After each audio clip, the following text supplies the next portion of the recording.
अब ये जो जन भरत जी हैं, ये भरत हैं, तो इन्होंने तपस्या करने के लिए ये नदी पर चले गए और तपस्या कर रहे थे, तो इनको एक मृग का झुंड वहां से निकला। और मृग का झुंड निकला तो मृग की जो मृगनी थी वे गर्भवती थी। उसका गर्भ जो था वे नदी पार करते करते ही वे गर्भ नदी में बहने लगा, छोटा सा बच्चा। भरत जी ये दृश्य देख रहे थे और ये दृश्य देखते देखते उस बच्चे की जान बचाने के लिए उस बच्चे को जल से निकाल लिया। अब बच्चे को जल से निकाला तो बच्चे में आसक्ति हो गई, प्रेम बन गया। बच्चे तो किसी के भी हो, जीव के हो, जंतु के हो, छोटे बच्चे बड़े ही प्यारे लगते। अब एक दिन मृग जो था वो छोटा बच्चा, मृगों का झुंड आया, उसने पहचान लिया अपने बिरादरी भाइयों को, पहचान लिया तो वह उन्हीं के साथ साथ चलता गया। अब तो जन भरत जी पूरा दिन चिंता में हो गए, मेरा मृग कहाँ है, मेरा मृग कहाँ है, मेरा मृग कहाँ गया, मेरा मृग कहाँ गया। जिस मोह माया के लिए घर को छोड़ा, परिवार को छोड़ा, लेकिन माया यहाँ बसा ली। भजन के मारे वन गए, वन तज बस्ती माही, रे बावरे ये मन कहीं ठहरत नाही। माया ने वहां पर भी घेर लिया। अब मृग में इतनी आसक्ति हो गई थी कि जब मरे तो मृग का चिंतन करते करते मरे। अंतमति सो गति, अंत में जैसी व्यक्ति की मति होती है उसकी वैसी ही गति होती है।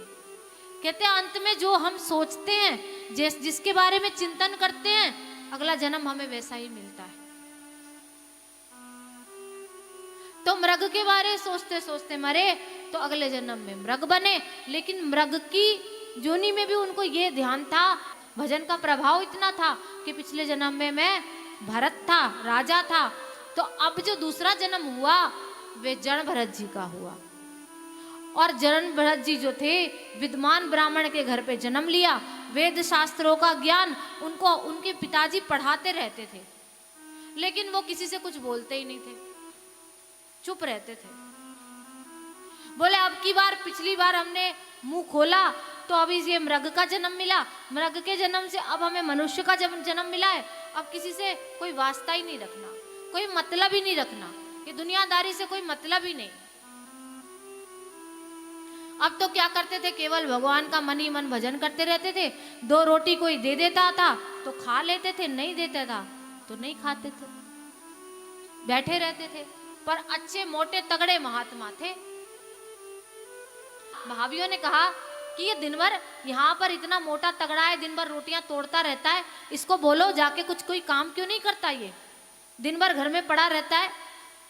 भाइयों ने खेत में भेज दिया कि जा, तू कुछ करता तो नहीं है, कम से कम खेती बाड़ी का तो ध्यान रख, कुछ तो कर। खेती बाड़ी में भेज दिया तो खेती बाड़ी में क्या करते थे, आराम से भगवान का नाम लेके ऐसे सोते रहते थे। और चिड़ी थी और सारे खेत चुग चुग के चली जाती थी। बस ये बोलते रहते थे, राम जी की चिड़िया जी का खेत, खाओ मेरी चिड़िया भर भर पेट। खाओ, हमारा क्या है, भगवान का बनाया हुआ है, जो खाना है खाओ, हमें कोई मतलब नहीं। तो इसी तरह से वे अपना जीवन यापन करते थे। अब तो एक दिन उनके भाइयों ने उनको बहुत डांट लगाई। बोले ऐसा है, तू कुछ काम धाम तो करता नहीं है, यहाँ से निकल जा। दिन भर रोटियां तोड़ता है, दिन भर खाना खाता है बैठ के, तू यहाँ से जा, जा, तेरे को राम राम करना है तो जहाँ पे भी जाके कर। अब जड़ भरत जी तो बेचारे सीधे साधे महात्मा थे, घर से निकल गए। चलो कोई बात नहीं, महात्माओं का काम भी यही है, जो मिले उनका तो, उनके पास तो केवल राम रतन धन है। ठीक है, जहाँ पर भी राम का नाम हो वहीं भजन है। कोई धक्के भी मार देता है तो ठीक है, कहीं पे मेवा मिष्ठान मिल जाता है तो बेचारे वहां बैठ जाते हैं, वहां पे भोजन पा लेते हैं। दत्तात्रेय जी ने 24 गुरु बनाए। दत्तात्रेय जी जो थे वे 24 गुरु बनाए और कैसे रहते थे, मलमूत्र में लिपटे रहते थे। क्योंकि वे जानते थे बहुत ज्ञानी हो जाएंगे ना, बहुत विद्वान हो जाएंगे तो ये दुनिया तो भी हमारा पीछा नहीं छोड़ेगी। लेकिन मलमूत्र में से भी इतनी सुगंध आती थी कि वह मलमूत्र भी त्याग देते थे तो दूर दूर तक इतनी सुगंध फैलती थी। तो भरत जी ने कहा जब उनका उद्धार हो गया तो हमारा नहीं हो सकता, हम तो केवल भगवान का नाम लेंगे। चल दिए। कुछ भील आदियों ने उनको पकड़ लिया और काली माता के पास ले गए बलि देने के लिए। वे चुपचाप खड़े हो गए। अच्छा है, माता के चरणों में ही हमारी बलि लग जाएगी, ये शरीर किसी ना किसी काम तो आएगा। वैसे भी शरीर से हम कौन सा काम कर रहे हैं। अब तो जैसे ही बलि के लिए उनको बिठाया तो वैसे ही माँ काली प्रकट हो गई और काली माता फरसा लेके सबको मारने के लिए दौड़ी कि तुम भक्त का अपराध कर रहे हो। बड़ी क्रोधित हो गई। सभी बील हाथ जोड़ के खड़े हो गए कि माता हमें क्षमा करिए, क्षमा करिए।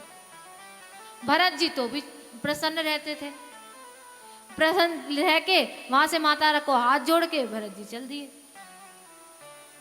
थोड़ा आगे गए तो वहां का राजा था रहुगण। रहुगण जो था कपिल मुनि के आश्रम में जा रहा था ज्ञान लेने के लिए। रहुगण को जब देखा तो रहुगण का जो एक कहार था वे थोड़ा बीमार पड़ गया, और बीमार पड़ा तो वे जन भरत जी को देखा कहारों ने, तो कहा चलो तुम ही लग जाओ, उठाओ पालकी, अच्छे खासे मोटे तगड़े महात्मा हो, पालकी उठाओ, राजा की थोड़ी सेवा करवाओ। अब तो जन भरत जी के कंधे पे पालकी रख दी। अब जैसे पालकी को लेके आगे चलने लगे तो भरत जी चीटा चीटी देख के चलते थे कि कोई चीटी ना मर जाए, कोई चीटा ना, कोई जीव जंतु हमारे पैर के नीचे ना आ जाए, अपराध ना हो जाए हम पे। तो जैसे ही चीटी देखते वैसे ही उछल जाते। अब जैसे ही वो उछलते तो राजा की जो पालकी थी वह हिल जाती और राजा का सर लगता उस पालकी से। एक दो बार तो राजा कुछ बोला नहीं, लेकिन बार बार ऐसा होने लगा। राजा को बड़ा क्रोध आया। कौन मूर्ख है जो मेरी पालकी को ऐसे हिलाता है? मैं दंड दूंगा, मैं छोड़ूंगा नहीं तुमको। तुम्हें पता नहीं है मैं कौन हूं? इस पूरी सृष्टि का मैं एकमात्र राजा हूं।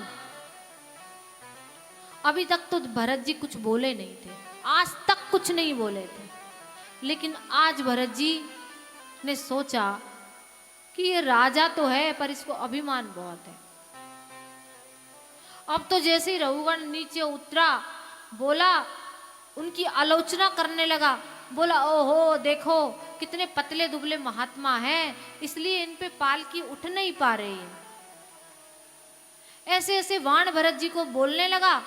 तो भरत जी ने कहा कि राजा, आप राजन हो और ज्ञान लेने जा रहे हैं, लेकिन आपको यह ज्ञान नहीं है कि कैसे किसी महात्मा, साधु और संत का सम्मान कैसे किया जाता है, किसी से कैसे बात करी जाती है, आपको बिल्कुल ज्ञान नहीं है।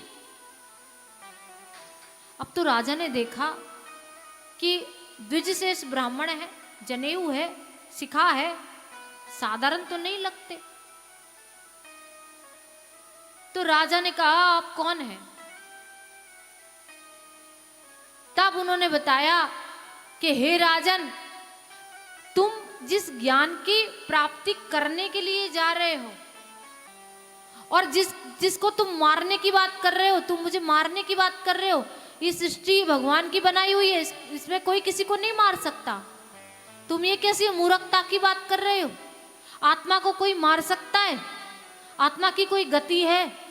ना जाने मेरे कितने जन्म हो चुके, कितनी बार मैं जन्मा, कितनी बार मैं मरा। राजा ने बोला, राजा भी पढ़ा लिखा था, राजा ने कहा आत्मा को कष्ट क्यों नहीं होता? जब कोई हमें बुरा भला बोलता है तो हमारी आत्मा को कष्ट होता है, दुख लगता है। किसी की बातें, कोई कड़वी बातें बोलता है तो हमें आत्मा को ही दुख लगता है। बोले कि ये आत्मा तो इस शरीर में है, परंतु जैसे ही दूसरा शरीर लेगी तो वह आत्मा उस शरीर की हो जाएगी। तुम कौन सी आत्मा की बात कर रहे हो? और आत्मा का रिश्ता केवल परमात्मा से है, केवल परमात्मा से है राजन। उसको परमात्मा में जब तक नहीं लगाओगे तब तक ये आत्मा ऐसे ही कुतर्क करती रहेगी जीवन भर। राजा को समझ में आ गया कि जो ज्ञान मैं वहां लेने जा रहा था, मुझे ये ज्ञान यही मिल गया। राजा की बुद्धि ठिकाने लग गई भरत जी के ज्ञान से। बोलिए भक्तवत्सल भगवान की जय हो।